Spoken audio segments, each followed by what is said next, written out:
Everybody's watched a Western at some point. The good guy in the white hat, the bad Indian, the blonde in danger, a shootout that lasts 5 minutes. Pure fiction. The real West was more brutal, more chaotic, and a whole lot more fascinating.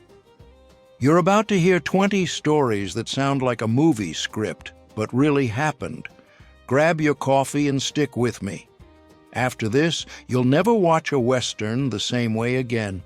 Number 1, Bass Reeves, the real Lone Ranger. Forget everything Hollywood showed you. The most effective lawman of the Old West rarely pulled his gun. Bass Reeves had another method.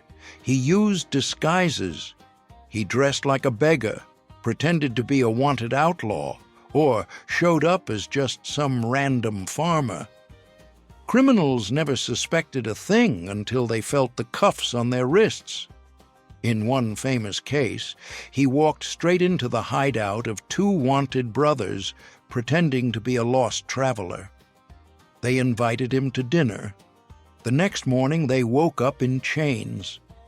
More than 3,000 captures in 32 years of service, and almost all of them happened like that. No shootout, no dramatic chase. While other lawmen died in ambushes, Reeves studied his targets for weeks. He knew where they drank, who they slept with, what horses they rode. Smarts beat brute force every time. Decades later, Hollywood created the Lone Ranger and conveniently forgot to mention who inspired the legend. Number 2, the Pinkertons had an operations manual that would make the CIA jealous. To infiltrate unions, agents spent months working in factories, earning their co-workers' trust. They used simple codes in their messages, flower names for union leaders, colors for threat levels. A report about a red rose blooming meant an organizer was gaining ground. Surveillance was methodical. Every undercover agent sent weekly reports detailing who talked to whom, how much cash the union had on hand, and when they were planning their next move.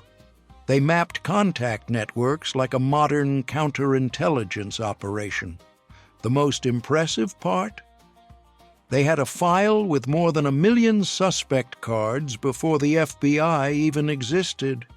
Business owners received full dossiers on their own employees.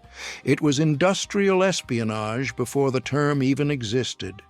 Number 3, Charlie Parkhurst, the woman who fooled the entire West. Think about it. How does someone hide their biological sex for decades while living in rough men's bunkhouses? Charlie slept in shacks with other drivers, places with absolutely no privacy. Experts believe he used tight chest bindings, thick layers of clothing, and always chose dark corners to change clothes. Baths? Rare back then, which helped. Charlie also developed a raspy voice. People say a horse kick to the face explained the different-looking features. He built perfect masculine mannerisms. He'd spit tobacco, swear like a sailor, drink in saloons. Psychologically, imagine the constant tension of never letting your guard down. One slip and it was over. Historians suggest Charlie kept an emotional distance from everyone, avoiding any intimacy that could reveal the truth. Decades of pretending 24 hours a day. When he died in 1879 and they found out he was a woman, the town was in shock. That tough guy who faced down outlaws had been Charlotte the whole time. Number 4, the biggest con in the American Old West. 2 swindlers planted fake diamonds and rubies on a remote hillside and convinced San Francisco bankers to invest millions. But one man blew it all up, Clarence King, a government geologist. He got to the site and started working like a detective. First, he noticed the stones showed up only in trampled areas, never in untouched ground.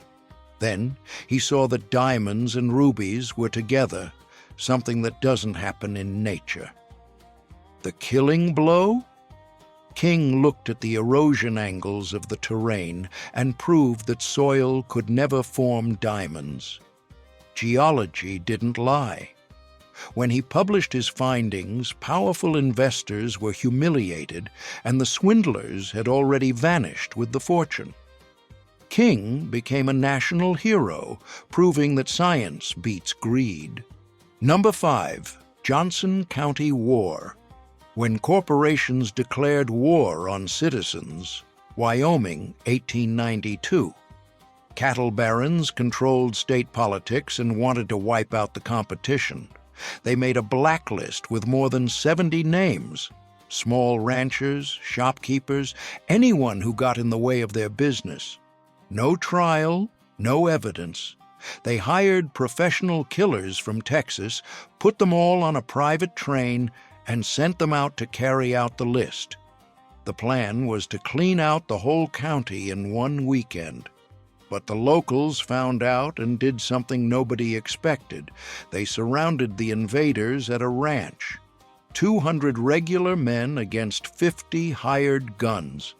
And when Washington finally stepped in, the army showed up to rescue the rich. None of the barons were convicted. The charges disappeared. The governor was on their side. It was the day it became clear who really ran the American West. Number 6. Stagecoach Mary, the gear that kept the mail coming. Mary Fields carried a .38 revolver on her hip and a repeating rifle on the wagon. It wasn't overkill. The route had wolves, bandits, and temperatures that could kill horses standing up. She protected the letters in a reinforced leather bag strapped to her body, never loose in the wagon where it could be stolen or get soaked. Her snowshoes were the traditional kind native people used, a curved wooden frame with braided animal leather straps woven through the middle. Heavy, but they worked in deep snow where regular boots would sink to your waist. When a blizzard killed her horses, Mary strapped on those snowshoes, threw the mailbag on her back, and walked miles in the dark to the next town. The basics of her kit weren't any different from what any serious person carries today. A reliable weapon, protection for what matters, and the right footwear for the terrain. She never missed a delivery. Number 7. Buffalo Bill and the Invention of the Old West. Before movies even existed, William Cody had already figured out how to sell a version of America that never really existed. His Wild West show wasn't just entertainment. It was a memory-making machine. Warriors who had actually fought the U.S. Army were now getting paid to lose fake battles every night. Sitting Bull, the same leader who defeated Custer at Little Bighorn, traveled with the troupe and performed for Queen Victoria. Behind the scenes, he'd comment on how surprised the crowd was to see a so-called savage acting politely. But the bigger joke was something else. The audience walked out convinced they'd seen the real West, not realizing it was all scripted. Cody understood something before everyone else. Whoever controls the story, people see controls what they'll remember. Number 8. Belle Starr was shot in the back in February 1889 on a dirt road near her farm in Oklahoma. She was 40 years old. The killer used a shotgun and disappeared without a trace. Police had 3 main suspects. The first was Edgar, her son, who'd had a huge fight with his mother 2 days before the crime. Witnesses said he threatened to kill her over a beating he took. The second was a neighbor named Edgar Watson, a fugitive from Florida wanted for murder, whom Belle had threatened to run off her land. The third was her own husband, Jim July, who was traveling but could have had someone do the job. Her body showed close-range wounds, which suggests she knew the shooter. Nobody was arrested. The case went cold way too fast, and the question remains, who wanted Belle Starr dead badly enough to shoot her in the back? Number 9. Alfred Packer led 5 men through the mountains of Colorado in 1874. Months later, he showed up alone in a town, way too well fed and with his companion's money in his pocket. Police found the bodies cut up and partially eaten. What happens to the human brain after weeks without food? Science shows the body starts by burning fat, then muscle. When glucose runs out, the brain goes into extreme survival mode. Moral reasoning shifts. Choices that would seem monstrous under normal conditions start to make sense to a starving mind. Packer claimed self-defense and desperation. The jury didn't buy it. But the case turned into a weird cultural phenomenon, even lending its name to a university dining hall. The question nobody can answer for sure is where survival ends and where crime begins, when the brain is literally shutting down from lack of energy. Number 10. Liquid nitroglycerin in wicker baskets 2,000 meters up. In the 1860s, the Central Pacific ran into a problem European engineers thought was impossible: getting railroad tracks across the Sierra Nevada. The solution came from Chinese workers who mastered a technique that was killing Americans left and right. They went down cliffs in woven vine baskets, drilled into the rock with hand drills, poured pure nitroglycerin into the holes, and climbed back up before the blast. One wrong move, and the liquid would blow up in their hands. In winter, they dug 12-meter tunnels through the snow just to reach the work site. The summit tunnel took 15 months to cut through solid granite, moving forward inches a day. They worked 24-hour shifts with candles as their only light. Engineers back then figured it was 1 death for every 2 meters of track on that stretch. When the railroad was finished in 1869, almost no Chinese workers showed up in the official celebration photo. Number 11. The Reno brothers didn't just invent a crime, they created a military tactic. In 1866, out in rural Indiana, they developed a method that would be copied for decades. Board at night, take over the crew, uncouple the cars, and isolate the train far from any help. It was combat planning applied to robbery. They took $13,000 at a time when that could buy an entire farm. The railroads responded the way armies respond to threats. They strengthened defenses, tougher safes, armed guards, armored cars. But every upgrade created a counter-move from the outlaws. Jesse James and Butch Cassidy later refined the Reno playbook, adding explosives and bridge ambushes. It was an arms race on the rails. For Civil War veterans coming home with nothing in their pockets, hitting trains seemed logical. Not much law, slow communication, and federal fortunes rolling through the countryside every night. Number 12. Hell's Court. Keeping justice in Indian territory was expensive, and Judge Isaac Parker knew that better than anyone. Each execution at Fort Smith ran around $50. Rope, a carpenter, a gravedigger, and the hangman George Malladin, who got paid per hanging. The court covered 74,000 square miles on a tight budget and about 200 deputy marshals, many paid only per capture. Dozens died on the job. Parker worked 6 days a week, sometimes trying 15 cases in a single day, with no right to appeal until 1889. He personally requested paper, ink, and furniture from Congress, which often said no. The 6-person gallows wasn't pointless brutality. It was economies of scale, fewer trips, lower costs.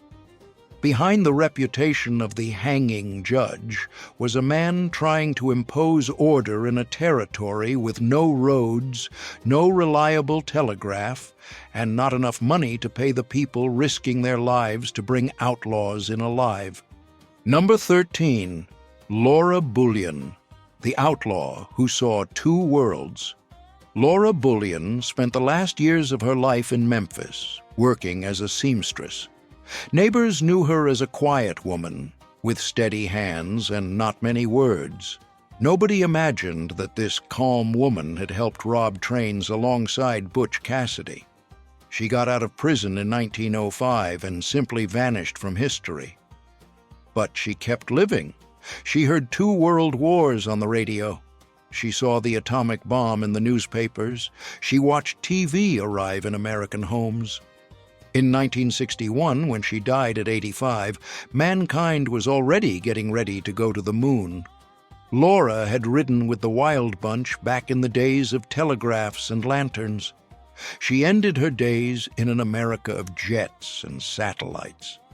60 years separated the fugitive from the old seamstress, but they were the same person. The Old West didn't end in a shootout. Sometimes it just grew old in silence. Number 14. Elfego Baca, the lowered floor that saved a life. In 1884, in New Mexico, a 19-year-old took on about 80 Texas cowboys for 33 straight hours. More than 4,000 shots hit the cabin where he holed up, and he walked out. How? The answer was in the floor. The cabin had a lowered floor about 45 centimeters below ground level. That created what the military calls defilade, natural cover where the target sits below the line of fire. The cowboys were shooting from outside on flat or slightly higher ground. The bullets came through the thin adobe walls, but they flew straight through above anyone lying down or crouched on the low floor. Baca figured that out fast and stayed on the ground. The attackers couldn't change their angle without exposing themselves. Result: 4 cowboys dead, several wounded, and Baca untouched. A 19th century urban combat case study. Number 15. Pearl Hart pulled off something rare. She dodged a heavy sentence by turning the system against itself. After the Stagecoach robbery in 1899, she faced a jury in Arizona. The defense leaned hard on the gender angle. They argued that a fragile woman couldn't have planned it on her own. The jury acquitted her, but the judge didn't buy it and found another charge to lock her up. Sentenced to 5 years, Pearl served only a year and a half. The official reason for her early release? Yuma Prison didn't have proper facilities for women. But there's a detail historians still debate. She claimed to be pregnant in jail. True or a bluff? Nobody knows. What we do know is it worked. Pearl understood that the prejudices of the time could be turned to her advantage. The system saw women as incapable of serious crimes. She used that belief as a shield. Number 16. The pterodactyl photo that millions swear they've seen. Here's something weird. Ask any American over 40 if they've ever seen that old image of cowboys posing next to a huge winged creature stretched out against a barn. A lot of them will say yes, absolutely. The problem is, nobody can find that image anywhere. It just doesn't exist in any archive, microfilm, or collection. That has a name: the Mandela effect, when crowds share detailed memories of something that apparently never happened. Our brains fill in gaps, mix information, and create false memories that feel just as vivid as real ones. Scientists have studied this for decades and still don't fully understand how it works. The story of the 1890 Tombstone pterodactyl became the most famous case of this mind mystery, proving that sometimes the biggest riddle isn't out there, but inside our own head. Number 17. 4 bullets from a .44. That's what stood between life and death in the Old West. Lester Moore found out the hard way, but the problem wasn't just getting shot. It was what came after. Back then, if you survived the first few minutes, your odds were still terrible. Doctors used the same tools on patient after patient without sterilizing them. Bullet removal surgery? The doctor would stick his fingers into the wound looking for the slug. No decent anesthesia, no antibiotics, no X-ray. A lot of people died from infection days later. President Garfield himself was killed more by the doctors than by the assassin.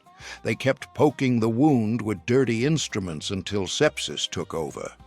For men like Lester, with 4 holes in his body and no hospital nearby, there was no second chance.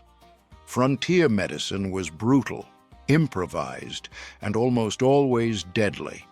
Number 18, Rattlesnake. Dick hid stolen gold in the Sierra Nevada in 1856. The map he left shows arrows, distances in miles, and markings on rocks and trees.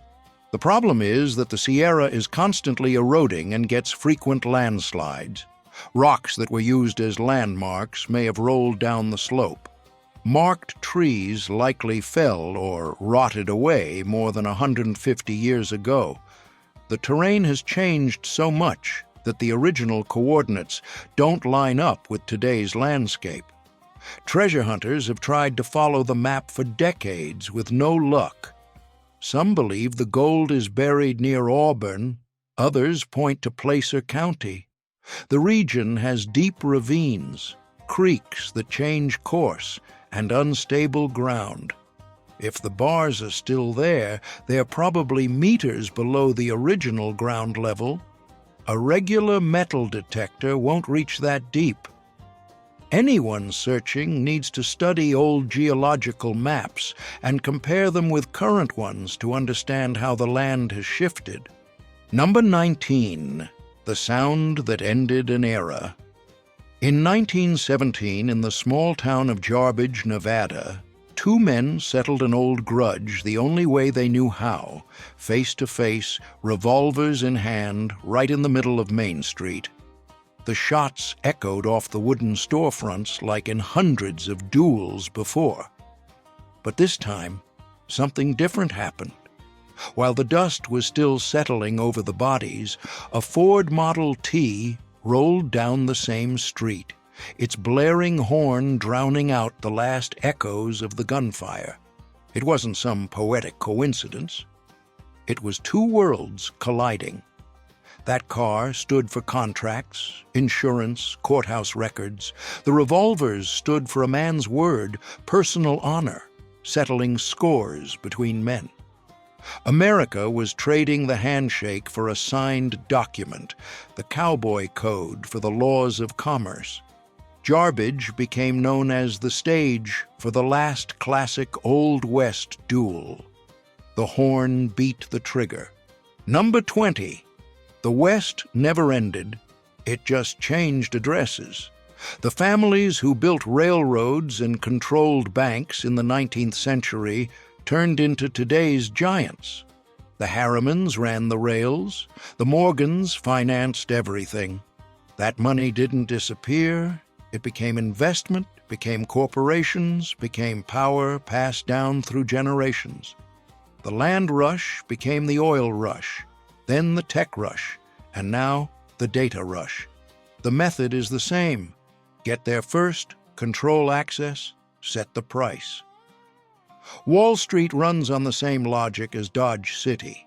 It just swapped revolvers for contracts. If you stuck with me this far, you can already see the Old West hiding in today's headlines. Tell me, what part of this story surprised you the most? Drop it in the comments, hit like, subscribe, and ring the bell.